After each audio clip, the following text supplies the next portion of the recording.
السلام علیکم ناظرین۔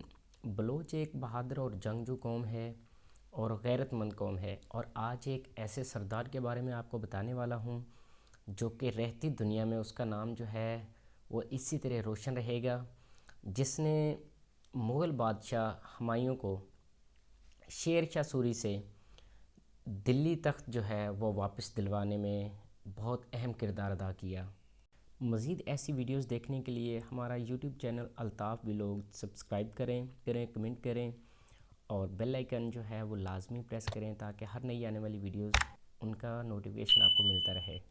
کہانی ہے ایک ایسے بلوچ سردار کی جو کہ 1468 میں بلوچستان میں پیدا ہوا اور صرف 18 سال کی عمر میں اپنے قبیلے کا سردار بنا۔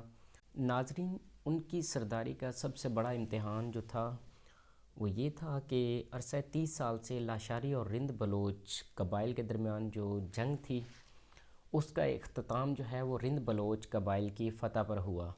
یہ سچی کہانی اس بلوچ سردار کی ہے جس کا نام میر چاکر اعظم رند تھا، جو کہ 1468 میں بلوچستان میں پیدا ہوا۔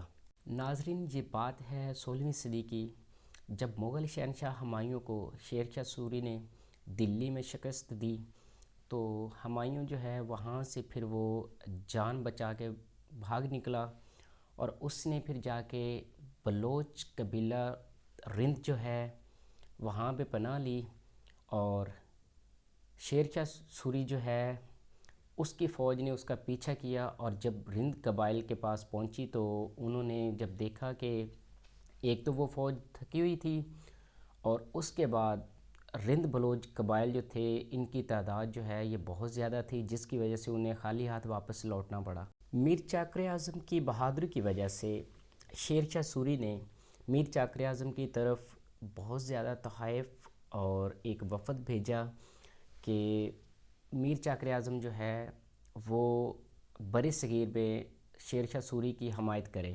لیکن میر چاکر اعظم رند نے اس پیشکش کو مسترد کر دیا، جس کی وجہ سے شیر شاہ سوری جو ہے وہ ان پر بہت زیادہ غصہ ہوا اور اس نے ان کو سبق سکھانے کا سوچا۔ میر چاکر اعظم جب بلوچستان سے ہجرت کر کے اکاڑا پہنچے تو انہوں نے پھر ستگرہ کا رخ کیا اور یہاں پر آ کر وہ آباد ہوئے۔ ان کے ساتھ بہت زیادہ بلوچ سردار جو تھے اس ہجرت میں شامل تھے اور وہ بھی ادھر ستگرہ آ کر آباد ہوئے۔ جب اس بات کا پتہ چلا شیر شاہ سوری کو تو انہوں نے ان کے ساتھ جنگ کرنے کے لیے دلی سے نکلنے کا ارادہ کیا، تو ایک قلعہ کے پاس جب وہ پہنچے تو وہاں پہ بارودی مواد جو ہے اس کے پھٹنے کی وجہ سے شیر شاہ سوری کی موت واقع ہوئی، تو اس کے بعد دلی تخت جو ہے اس کے بیٹے نے سنبھال لیا۔ مغل شہنشاہ ہمایوں کی حمایت کے لیے شاہ ایران کی طرف سے جب پیغام ملا تو میر چاکر اعظم رند بلوچ کے بیٹے کی کمان میں تقریباً 40,000 بلوچ جنگجوؤں کا ایک دستہ جو ہے وہ مغل شہنشاہ ہمایوں کی مدد کے لیے یہاں سے روانہ ہوا۔ مغل شہنشاہ ہمایوں نے جب دوبارہ دلی پر حملہ کیا تو اس حملے میں شیر شاہ سوری کے بیٹے کو شکست ہوئی، جس کے بعد دوبارہ ہمایوں تخت نشین ہوا۔ مغل شہنشاہ ہمایوں تخت نشین ہونے کے بعد اس نے میر چاکر اعظم کو اکاڑا کی زمین جو ہے وہ اعزازی طور پر اس کے سپرد کر دی۔ اس کے بعد میر چاکر اعظم نے ستگرہ میں ایک کافی بڑا قلعہ جو ہے وہ تعمیر کروایا، جو کہ تقریباً 4 سے 4.5 ایکڑ پر محیط تھا، اور اس قلعے کے 2 گیٹ تھے اور 4 فصیلیں تھیں۔ میر چاکر اعظم 1565 عیسوی میں جب فوت ہوا تو اس کی عمر 97 برس تھی۔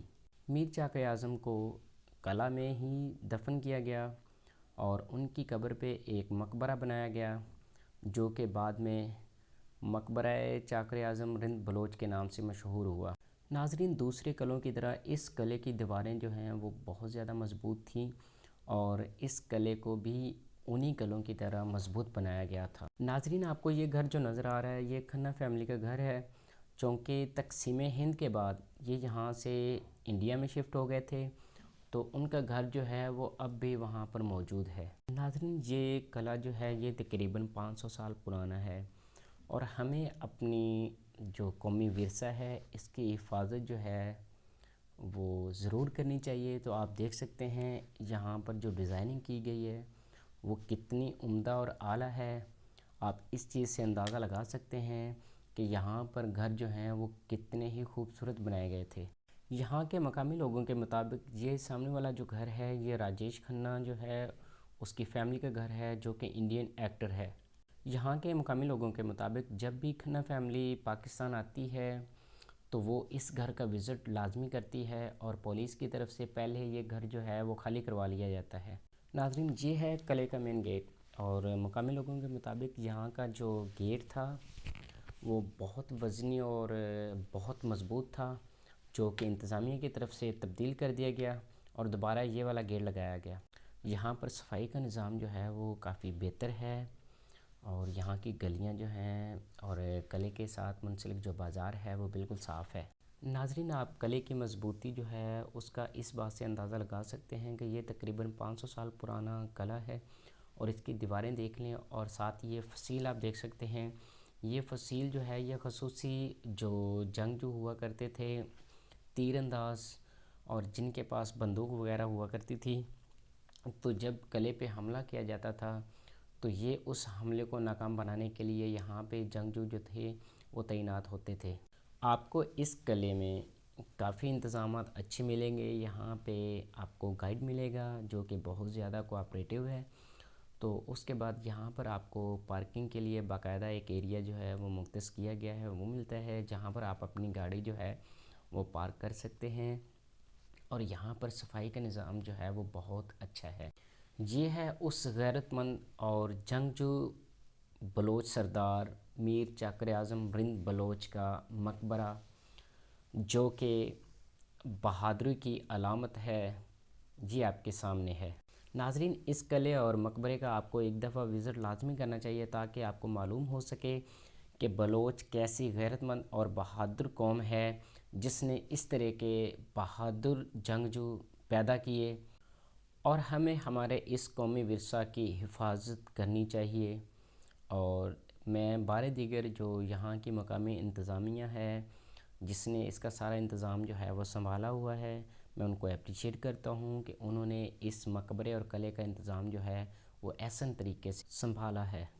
آئیے ناظرین، مقبرے کے اندر چلتے ہیں اور میں آپ کو دکھاتا ہوں کہ کتنا ہی خوبصورتی سے یہ کنسٹرکشن کیا گیا ہے مقبرہ۔ آئیے چلتے ہیں مقبرے کے اندر۔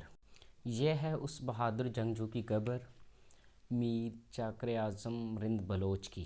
ناظرین، میں آپ کو مزے کی بات بتاتا چلوں کہ مقبرے کے اندر کافی ساری تصاویر جو ہیں وہ آویزاں کی گئی ہیں، جس میں آپ کو قلعے کی موجودہ اور پہلے کی حالت جو ہے وہ دکھائی گئی ہے۔ تو آئیے میں آپ کو دکھاتا ہوں وہ ساری تصویریں کہ اس قلعے کی پہلے حالت کیسی تھی، اس مقبرے کی پہلے کیسی حالت تھی، اور اب موجودہ جو حالت ہے وہ بھی آپ کو دکھاتا ہوں۔ ناظرین، میں آپ کو بتاتا چلوں 18ویں صدی عیسوی میں جب سکھوں نے پنجاب پر حملہ کیا تو انہوں نے مسلمانوں کی املاک کو بہت زیادہ نقصان پہنچایا۔ بعض املاک ایسی بھی تھیں جن کو صفحہ ہستی مٹا دیا گیا، اور بعض جو ہیں ان کو جزوی نقصان جو ہے وہ پہنچا۔ تو انہی میں سے یہ قلعہ اور یہ مقبرہ بھی ہے جس کو بہت زیادہ نقصان جو ہے وہ پہنچایا گیا تھا۔ ناظرین، مقبرہ میر چاکر اعظم جو ہے یہ اوکاڑہ سے تقریباً 14 کلومیٹر دور ہے، اور اگر آپ رینالہ کی طرف سے آتے ہیں تو وہاں سے بھی تقریباً 14 سے 15 کلومیٹر دور ہے، اور اوکاڑہ سے آپ اگر اپنی گاڑی پہ آتے ہیں تو 10 سے 12 منٹ میں ادھر پہنچ جاتے ہیں، اور اگر رینالہ سے آتے ہیں تو تقریباً اتنے ہی 15 سے 20 منٹ میں ادھر پہنچ جاتے ہیں۔ اوکاڑہ اور رینالہ کی جو سڑک ہے وہ کارپیٹڈ ہے، تو وہاں سے آنے میں کوئی دقت نہیں ہے، کوئی مشکل نہیں ہے۔ ناظرین، اس مقبرے میں میر چاکر اعظم کے علاوہ اس کے خاندان کے 6 لوگوں کی قبریں ہیں جو کہ اسی مقبرے میں موجود ہیں۔ ناظرین، میں آپ کو سجیسٹ کروں گا کہ ہمیں اپنی فیملیز اور بچوں کے ساتھ اس قلعے اور مقبرے کا وزٹ جو ہے وہ لازمی کرنا چاہیے، تاکہ ہمارے جو ہیروز ہیں جن کے یہ تاریخی کارنامے ہیں وہ ان کے بارے میں جان سکیں اور ان کو اپنا آئیڈیل بنا سکیں۔ یہ مقبرہ اور یہ قلعہ یہ ہمارا قومی ورثہ ہے، اور ہمیں ہی اس کی حفاظت کرنی ہے۔ انتظامیہ نے تو جو اس کی ذمہ داری ہے اس کو احسن طریقے سے نبھا رہی ہے، لیکن ہمارا بھی کوئی فرض ہے ہم بھی اس کی حفاظت کریں۔ جب ہم وزٹ کرنے جائیں تو ہم اس کی حفاظت کو جو ہے وہ مد نظر رکھیں۔ اگر آپ یورپ کنٹریز میں جاتے ہیں یا امریکن کنٹریز میں جاتے ہیں تو وہاں کی جو قومی ورثہ قرار دی گئی عمارتیں ہیں، اب دیکھیں کہ وہاں کی انتظامیہ تو حفاظت کرتی ہے، وہاں کی عوام جو ہے وہ اپنے قومی ورثے کی کس طرح حفاظت کرتی ہے، اس بات کا اندازہ آپ وہ عمارتیں دیکھ کر لگا سکتے ہیں۔ یہ ویڈیو آپ کو کیسی لگی؟ مجھے آپ کے فیڈ بیک کا انتظار رہے گا۔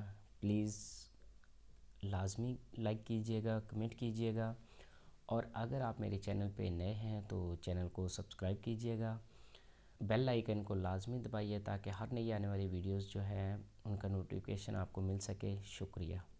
اللہ حافظ۔